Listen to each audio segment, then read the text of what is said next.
Welcome to the Trading Psychology and Mindset Podcast. My name is Ash Plaisted. I am your host as ever. I'm an active trader myself, as well as being a very curious student of human nature, of how our minds work. The relationship between market knowledge and self-knowledge is really key, and this is fundamental to every trader breaking through to consistent profitability, which is what each and every one of us want, right? And this podcast is all about answering that question and providing real, tangible, actionable steps you can take away to train the mind you bring to trading into the mind you need for trading success. In this episode, titled "The First Thing You Need to Work On Is You," I'm going to dive deeper into the most important area that all traders need to work on. So, let's head over and get started.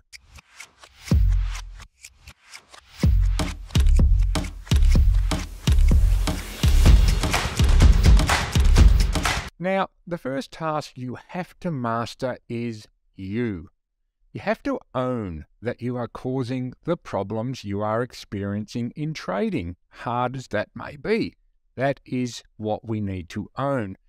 And particularly, when you notice a problem that keeps repeating itself despite your best efforts, you are essentially looking at an implicit or a subconscious belief that is driving an instinctual, learned pattern of emotion and behavior embedded in your neurocircuitry as an automatic response to a real or perceived threat or opportunity. Now, unfortunately, the belief and associated emotional patterns have become so familiar that you don't even notice them triggering and taking over your trading mind.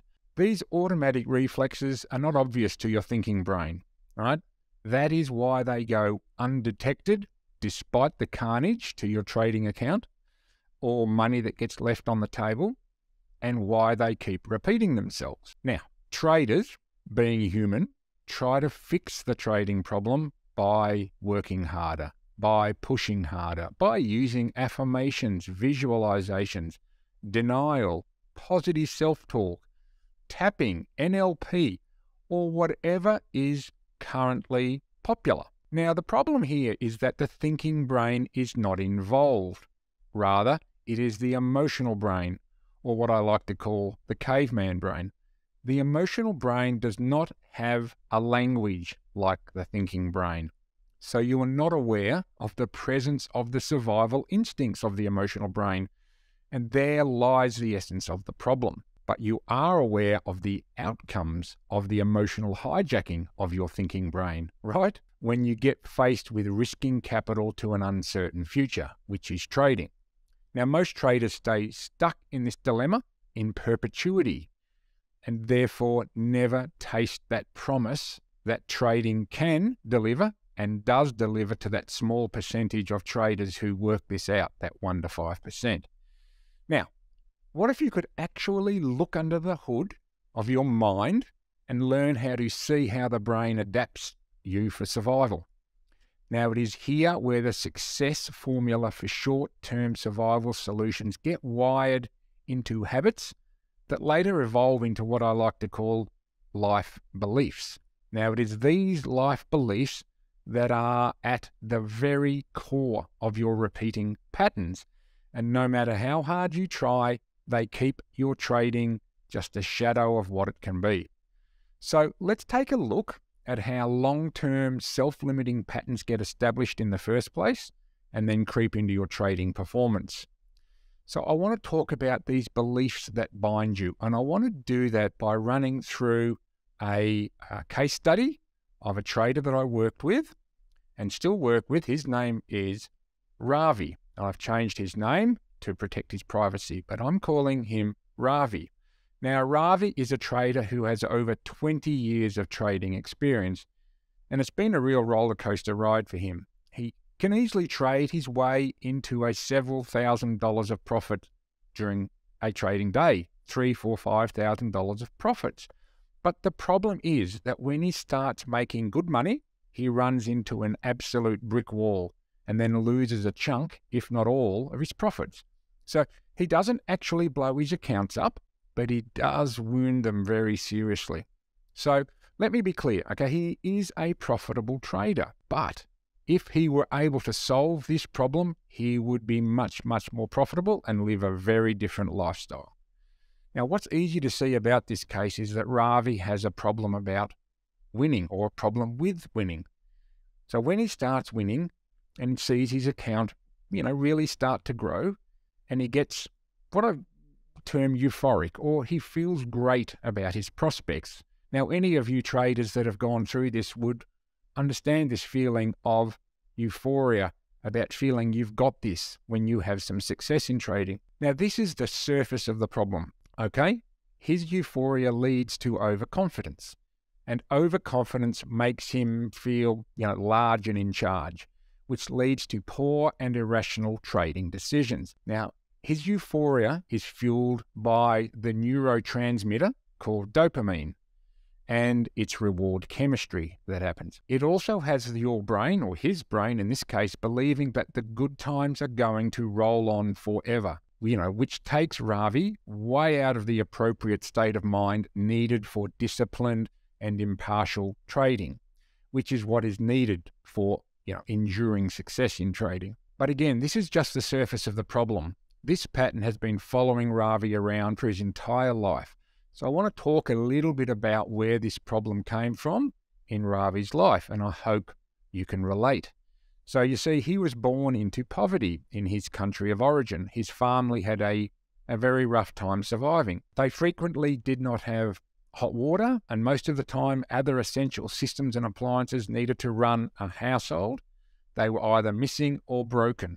So the big key in this poverty mindset is that when money did occasionally show up, the family got really excited and they went out and spent the windfall, feeling really good in that moment. And then it was gone, and they fell back into the treadmill of poverty again. They came to believe that they would never make it, no matter how hard they struggled. Every time they escaped poverty, even for a day, it would come back and pull them back into poverty over and over again. So Ravi, as an extension of his family groupthink, came to believe that every time he escaped the poverty of his youth, it would catch him just as he felt the exhilaration of finally living out of poverty. Now, this is his limbic implicit belief. On a conscious level, Ravi had no idea why he kept sabotaging himself just when he was making good money. It was an absolute mystery to him. But this is how a life belief works. It is so familiar, just so ordinary, so run-of-the-mill. You cannot sense that it is part of you, your truth, and that is, it is creating your life. Now, go back and look at the collapse of his state of mind when Ravi won. He just can't correct the problem by looking at the symptom. His symptom was getting too excited to maintain his mindset when winning and making good money. I call that his symptom. The belief that the good life was going to be taken away from him was also insufficient, I should say, to really frame this situation for him for real change to occur. It is his limbic belief pattern that drives the show, not the surface symptom. And if he just tries to solve the surface symptom, the problem, by chanting a few affirmations or doing a few visualizations and using positive self-talk, he's not going to fix the problem, right? He's going to get hit by that tidal wave of his life belief that is set to pull him back time and time again into poverty. That familiar pattern that's coded, hardwired into him. Now, just at that moment when it happens, he feels like he is escaping the familiar pattern, right? But that's when it gets him. This is how limbic learning works. It is not thinking. It is reactive emotions triggering when change occurs, in this case, getting out of poverty. At that moment, they are triggered and pull him back into the structure of the familiar pattern of poverty, which you might want to call subsistence trading. That is how he landed in that position and when he came to work with me. So, it takes whatever it takes to fix this, right? And people don't really like facing their fears, particularly when something like shame is involved. And in Ravi's case, it was shame about his poverty-stricken background. Yet, trading success is about self-mastery, not the other way round. You don't master yourself through mastering trading. You master trading through mastering yourself. And in Ravi's case, he was ashamed of his past. He would never talk about where he came from. It was embarrassing for him. And he thought deep inside that he had escaped his past. I mean, after all, he was a consistently profitable trader who made a modest living. Yet every time he moved past the threshold of poverty to where he could see a very different financial future for himself and his family, that life pattern, that life belief grabbed him and pulled him down again. Modest profitability was his poverty line in the sand. Now, he'd worked so hard to get past it, right? He really had tried everything. But every time he crossed that imaginary poverty line, the pattern triggered and it sucked him back down the rabbit hole. The self-limiting life belief was always there. He had just learned to be blind to it. So that excitement of the momentary escape from subsistence living triggered the implicit pattern that was inside Ravi's organization of his self to reassert itself. That's when it exploded into activity. And that then brought him back to the familiar hopelessness and despair of not being able to escape what appeared to be his destiny. So for Ravi, what it took, after working with me for a while, was to summon the courage, no matter what, of facing his fear of powerlessness, which in his case was poverty. That was a great leap forward. Then coming to a new, radically different understanding of shame gave him the tools to develop the self-mastery to move beyond his scarcity thinking. Now, shame, just to talk about shame for a moment, it turns out to, from an emotional intelligent perspective, is viewed as a tool for change. This is where we can change our thinking about shame. Shame tells you that the current way the self is organized is not working for the good of the self as a whole, and it needs you to reorganize the potential of the self.